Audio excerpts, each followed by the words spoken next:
नमस्ते बच्चों, मैं शैलेंद्र कुमार जय सिंह, विनोबा भावे नगर मनपा हिंदी शाला का शिक्षक आप सभी का स्वागत करता हूं। बच्चों, जैसा कि आप सभी लोगों ने पिछले सत्र में देखा था कि पाठ 11 हवा हमारी आवश्यकता के भाग 1 में हम लोगों ने क्या पढ़ा था, उसे याद करने की कोशिश करो। क्या पढ़ा था कि हवा हमारे चारों तरफ होती है, हवा का हमें बोध होता है परंतु हवा हमें दिखाई नहीं देती, हवा का कोई रंग, गंध और स्वाद नहीं होता है।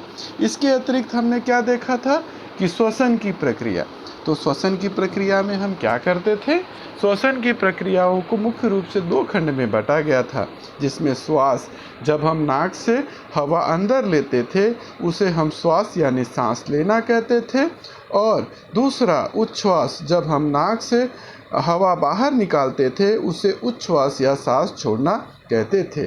और इन दोनों क्रियाओं को जब साथ में करते थे तो श्वास और उच्छ्वास, इन दोनों क्रियाओं को मिलाकर क्या होता था? श्वासोच्छ्वास होता था। और श्वासोच्छ्वास हम निरंतर करते रहते थे। श्वासोच्छ्वास को हम श्वसन भी कहते हैं। तो यह प्रक्रिया हम निरंतर करते रहते हैं। ये हमने पिछले सत्र में पढ़ा था। अब इस सत्र में हमें ये पढ़ना है कि श्वासोच्छ्वास तो हमें समझ में आ गया कि हम कैसे करते हैं। अब श्वासोच्छ्वास या श्वसन की हमें आवश्यकता क्यों पड़ती है, कोई बता सकता है बच्चों? हाँ, हमारे शरीर के सभी कार्य को, हमारे शरीर में ना बहुत सारे काम होते हैं, तो हमारे शरीर के सभी काम को सुचारू रूप से चलना आवश्यक है। इसके लिए हमें हवा की आवश्यकता होती है। हमारे शरीर में हमारे आँख, कान, नाक, हाथ, पैर, शरीर के सभी अंग काम करते हैं। ठीक है, तो हमारे शरीर के सभी अंग काम करते हैं, तो ये सभी अंग सही ढंग से काम कब करेंगे? जब हम श्वासोच्छ्वास या श्वसन की क्रिया निरंतर करते रहते हैं। क्योंकि हम ज़्यादा से ज़्यादा सांस को बहुत देर नहीं रोक सकते, 1 या 2 मिनट सांस रोक सकते हैं, उससे ज़्यादा सांस हम रोक नहीं सकते। तो आपने देखा होगा कि अगर आपके नाक और मुंह को दबा के रख दिया जाए तो आप सांस नहीं ले पाएंगे, तो आपको घुटन महसूस होगी। तो इसीलिए श्वासोच्छ्वास की क्रिया निरंतर होना बहुत आवश्यक है, क्योंकि इसी से हमारी सभी शरीर के जो कार्य है वो सुचारू ढंग से और सही रूप से चलती हैं। और ऐसा नहीं है तो इस प्रक्रिया में क्या होता है, मैंने आपको सभी को बताया था कि जब हम सांस लेते हैं तो क्या होता है?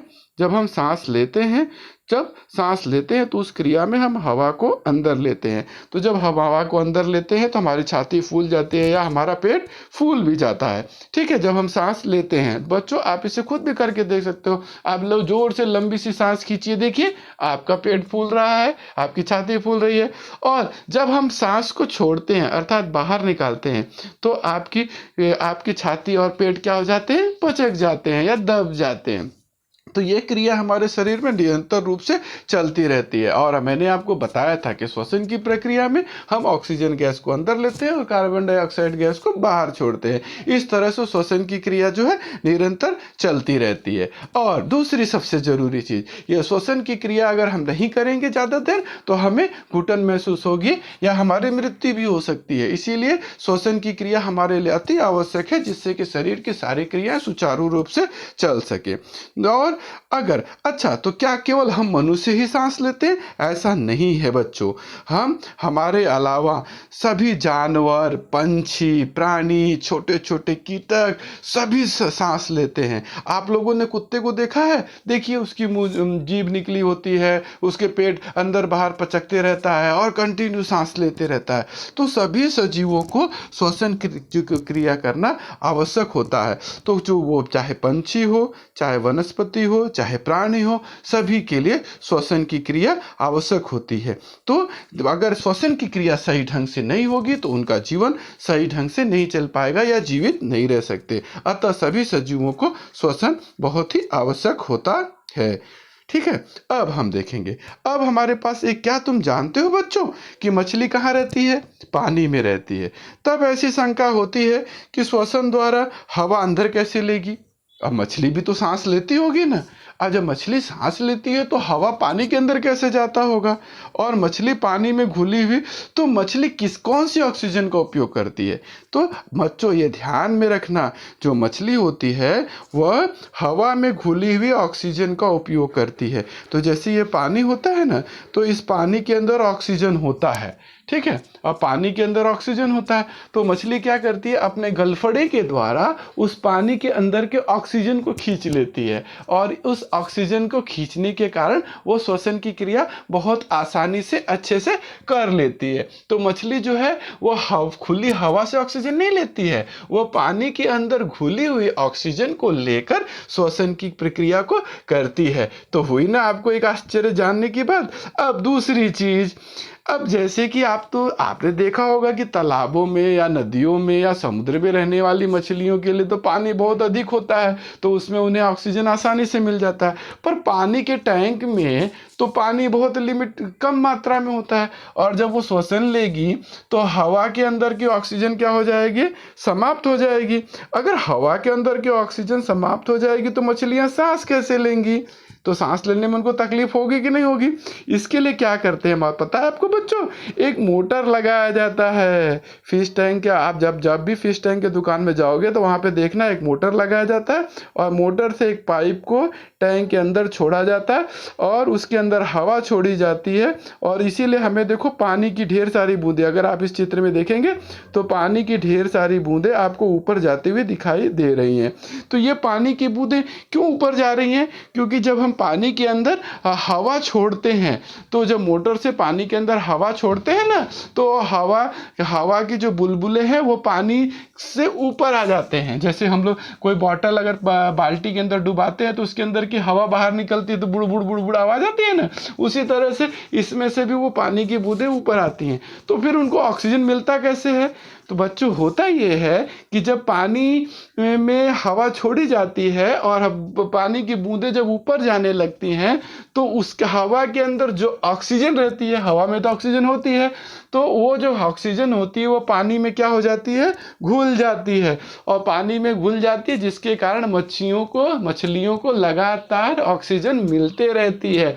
इसीलिए टैंक में पाले जाने वाली मछलियों के लिए मोटर बहुत ज़रूरी होता है। उस मोटर के द्वारा उसके अंदर हवा छोड़ी जाती है और उस हवा के अंदर की ऑक्सीजन उस पानी में मिश्रित हो जाती है, जिस कारण मछलियों को क्या मिल जाता है, मछलियों को वो ऑक्सीजन की पूर्ति हो जाती है और इससे उस हवा से वो श्वसन की प्रक्रिया पूर्ण कर सकती है। तो ये ध्यान में रखना कि कांच से पेटी में जो मछली पालते हैं, पेटी के अंदर मछलियों को श्वासोच्छ्वास करती रहती हैं, इसीलिए उनके लिए ऑक्सीजन हवा पानी से लेती हैं, इसलिए पेटी में भरे गए पानी में घुली हुई हवा कम हो जाती है, इसीलिए समान होने पर मछलियां मर सकती हैं। अतः पेटी में हवा निरंतर प्रविष्ट करवाते रहते हैं और ऐसी पेटी में पानी में हवा के अंदर निरंतर बुलबुले निकलते दिखाई देते हैं। इसका यही कारण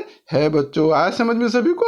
अब आगे देखते हैं। आगे आपको एक प्रयोग है, बहुत सुंदर प्रयोग है बच्चों, आप सभी कर सकते हैं। सबसे पहले आपको इस प्रयोग में क्या करना है, सबसे पहले इस प्रयोग में क्या करना है कि किसी गिलास में आधे से कुछ अधिक पानी लो। तो आपको क्या करना है, एक गिलास लेना है, ठीक है। एक गिलास में कितना पानी भरना है, आधा पानी भरना है। कितना पानी भरना है, आधा पानी भरना है, ठीक है। तो एक ग्लास लिया, कांच की ग्लास लेना बच्चों, या स्टील की ग्लास लोगे तो भी चलेगा, पर कांच की ग्लास लोगे तो साफ साफ दिखाई देगा, तो इसीलिए कांच की ग्लास में आधा भर के पानी ले लेंगे।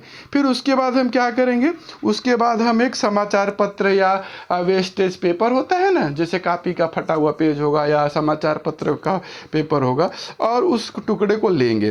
तो लेने के बाद जैसे देखो ये लड़का कैसे कर रहा है, उस कागज के टुकड़े को क्या करेंगे, जैसे कागज का टुकड़ा लिया तो यहाँ से उसको सब गोल फोल्ड करना शुरू करेंगे, और फोल्ड करेंगे तो वो एक तरह से स्ट्रॉ बन जाएगा, या तो ऐसे नली बन जाएगी। नली बन जाएगी कि नहीं, तो कागज के टुकड़े से एक नली बन जाएगी, ठीक है। अब नली बन गई, आपका नली बन के रेडी हो गया। कागज को फोल्ड करके आपने एक स्ट्रॉ बना लिया, जैसे हम नारियल पानी पीने जाते हैं तो एक नली देता है ना पाइप, तो वैसा ही पाइप आपको कागज से बनाना है, तो उसको बना लिया। अब बनाने के बाद हम क्या करेंगे, अब हमने बनाने के बाद क्या किया, हमारे पास एक गिलास, आधा गिलास पानी लिया था, ठीक है, और हमने ये नली बना ली कागज़ से। और कागज़ से नली बनाने के बाद क्या करेंगे, नली का एक सिरा क्या करेंगे, पानी में डुबाएंगे, एक सिरा क्या करेंगे, पानी में डुबाएंगे, और दूसरा सिरे से हम क्या करेंगे, उसको मुंह से उसमें क्या करेंगे, फूंक मारेंगे।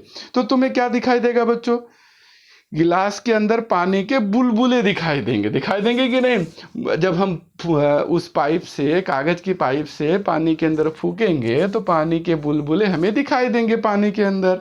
तो फूंक मारने पर पानी के अंदर क्या मिल गई, हवा मिल गई। जब हवा घुलती है या प्रविष्ट हो जाती है या हवा अंदर जाती है तो वो बुलबुले के रूप में पानी के क्या होती है, बाहर निकलती है। जैसे कि हमने फिश टैंक में देखा था, पानी की पेटी में जिसमें कि मछलियां रहती हैं, पेटी में, कांच की पेटी के अंदर मछलियां रहती हैं ना फिश टैंक में, तो उसमें भी इसी तरह से हवा बाहर निकल रही थी, तो उस तरह से निकलती है। तो इस तरह से हवा बाहर निकलते हमें दिखाई देगी, ठीक है ना। तो बुलबुले हमें दिखाई देते हैं। चलो, इस पार्ट में हमने क्या सीखा बच्चों, हवा सर्वत्र होती है, अर्थात हवा सभी जगह होती है, ठीक है। हम कमरे में हैं तो कमरे में, बाहर निकले तो बाहर, कहीं पे भी, स्कूल में, घर में, मैदान में, हर जगह हवा होती है। दूसरी चीज हमने क्या सीखा, हवा आंखों से दिखाई नहीं देती। हवा को हम देख सकते हैं क्या, नहीं देख सकते। तो हवा हमें दिखाई नहीं देती है, हमें उसका आभास होता है परंतु हमें वो दिखाई नहीं देती है। तीसरी चीज हमने क्या सीखी कि हवा का कोई रंग, गंध और स्वाद नहीं होता है। तो जो शुद्ध हवा होती है, जैसे कि हमने पानी में भी पढ़ा था, शुद्ध पानी में हवा होती है तो उसका कोई भी कलर नहीं होता, कोई भी उसमें से सुगंध नहीं आती और उसका कोई भी स्वाद नहीं होता है। और तीसरी चीज हमने क्या महत्वपूर्ण पढ़ी थी, चौथी चीज, श्वसन के लिए हवा की आवश्यकता होती है। तो श्वसन के लिए सभी सजीवों को हवा की आवश्यकता होती है, अर्थात बिना हवा के कोई भी सजीव श्वसन की प्रक्रिया को पूर्ण नहीं कर सकता है। तो इन चीजों को हमने इस पाठ के अंतर्गत पढ़ा। अब हमें एक चीज और करना है कि हमें ये सदैव ध्यान रखना चाहिए कि शुद्ध हवा प्राप्त करने के लिए हमें प्रतिदिन कुछ समय खेल के मैदान में खेलना चाहिए। तो बच्चों, हमारे शरीर के लिए हवा बहुत ज़रूरी है। और मुंबई जैसे शहर में घर बहुत पास पास होते हैं, गंदगी होती है, शुद्ध हवा नहीं मिल पाती है, अगल बगल में कचरों का ढेर लगा होता है। ऐसी स्थिति में अगर आपके घर के आसपास में कोई गार्डन है, कोई बगीचा है, कोई मैदान है, उसमें आप अवश्य जाएं और कम से कम आधे से 1 घंटा रोज खेलें। खेलने से 2 फायदा होगा, आपका स्वास्थ्य अच्छा रहेगा, दूसरी चीज आपको उतने समय शुद्ध हवा मिलेगी, जिससे आपके शरीर की जो, क्योंकि हवा शुद्ध मिलेगी और श्वसन के प्रक्रिया के कारण ही हमारे शरीर सुचारू ढंग से या सही ढंग से काम करता है। इसीलिए शरीर सुचारू ढंग से और सही ढंग से काम करे, इसीलिए हमें शुद्ध हवा हमारे लिए आवश्यक होती है। तो सभी बच्चों से, बड़ों से, सभी से अनुरोध है कि दिन में कम से कम 1 घंटे के लिए ऐसी जगह पे जाएं जहाँ पे शुद्ध हवा मिलती हो। तो अब हम इस पाठ के स्वाध्याय के कुछ प्रश्न हैं उसको देखेंगे और उसको हल करने का प्रयास करेंगे। तो पहला प्रश्न हमें दिया गया है कि गुब्बारे को फुलाते समय गुब्बारे में तुम क्या भरते हो। पहला प्रश्न बहुत आसान है बच्चों, गुब्बारे को फुलाते समय गुब्बारे में हम क्या भरते हैं, हवा भरते हैं। जब हवा निकल जाती है तो गुब्बारा पचक जाता है, तो ये गुब्बारे में हम हवा भरते हैं। और हवा हमारे लिए आवश्यक क्यों होती है बच्चों, तो हवा क्या करती है हमारे शरीर के, बच्चों अभी थोड़ी देर पहले मैंने आपको समझाया था कि हमारे शरीर के सभी कार्यों को सुचारू रूप से चलने के लिए, तो तरोताजा रहने के लिए हवा आवश्यक होती है। और इसके लिए मैंने कहा था ना कि 1 घंटे कम से कम बगीचे में घूमना भी चाहिए। तो ये हमेशा ध्यान में रखना कि हवा के कारण ही हमारे शरीर के सभी कार्य सुचारू रूप से, सही ढंग से चल सकते हैं। तुम्हें कैसे ज्ञात होगा कि कुत्ता श्वसन करता है, सभी जानवर श्वसन करते हैं ना, सभी प्राणी, तो कुत्ता कैसे सांस लेगा, कैसे आपको पता चलेगा। तो हमें क्या करना पड़ेगा, ध्यान से देखें तो कुत्ते की छाती भी क्या होती है, ऊपर नीचे होती रहती है, जैसे हमारी छाती पेट ऊपर नीचे होते रहते हैं ऐसे, और उससे पता चलता है कि कुत्ता श्वसन कर रहा है। किसी भी जानवर को अगर आपको देखना हो श्वसन कर रहा है तो उसके पेट और छाती को देखिए और वो श्वसन करेगा तो वो ऊपर नीचे होते दिखाई देगा। चौथा प्रश्न है कि बिल्ली को हवा की आवश्यकता किस लिए होती है? अभी हमने थोड़ी देर पहले पढ़ा कि हवा की आवश्यकता तो सभी चीज़ों के लिए होती है। तो जीवित रहने के लिए सभी प्राणियों को हवा की आवश्यकता होती है, ऐसा नहीं है। तो बिल्ली भी प्राणी है। दूसरी चीज़, हवा से ही प्राणियों को श्वसन करना संभव होता है। तो सांस लेने के लिए हवा की आवश्यकता होती है पर सभी प्राणियों को। तो इसीलिए बिल्ली को भी हवा की आवश्यकता होती है। अगर बिल्ली श्वसन नहीं करेगी तो वो भी जीवित नहीं रह सकती है और उसके शरीर के कार्य सुचारू ढंग से नहीं चल सकते हैं। तो इस तरह से बिल्ली को भी। अब आपको बच्चों सही गलत बताना है।